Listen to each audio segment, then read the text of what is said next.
Ayan, gagamitin na namin itong coffee nito. Kapeng Barako from, basta yun, binigay ito sa amin, Casita Herrera.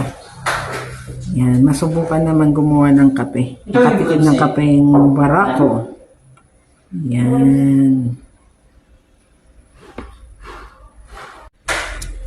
Ayan, bubuksan natin. Yan.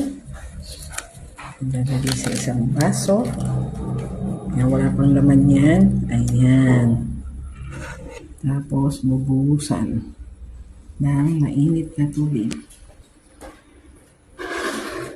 Ayan.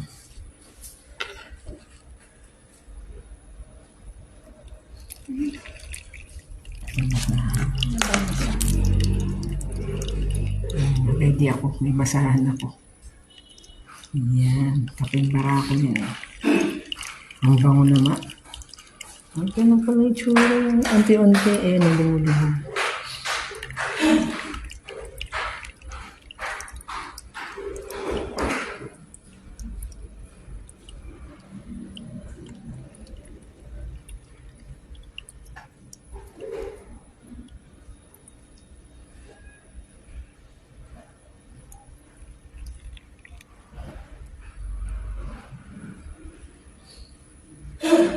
Super dark na. Ayan.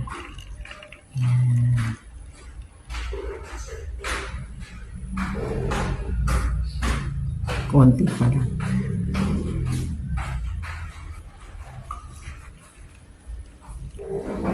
Tapos ibababad. Dagdagan mo pa, kulang pa yun. Ito tayo sa kabila. Ayan na. Ayan na. Konti pa. Kalahati pa lang yung mag eh.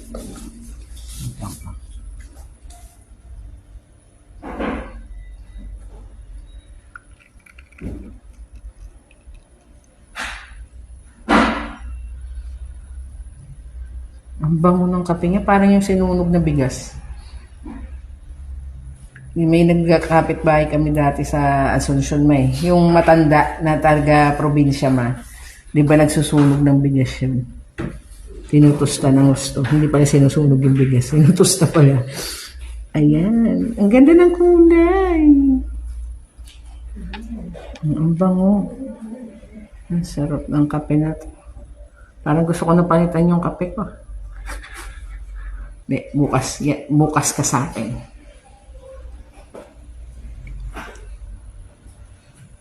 So, isang timplahan lang yan.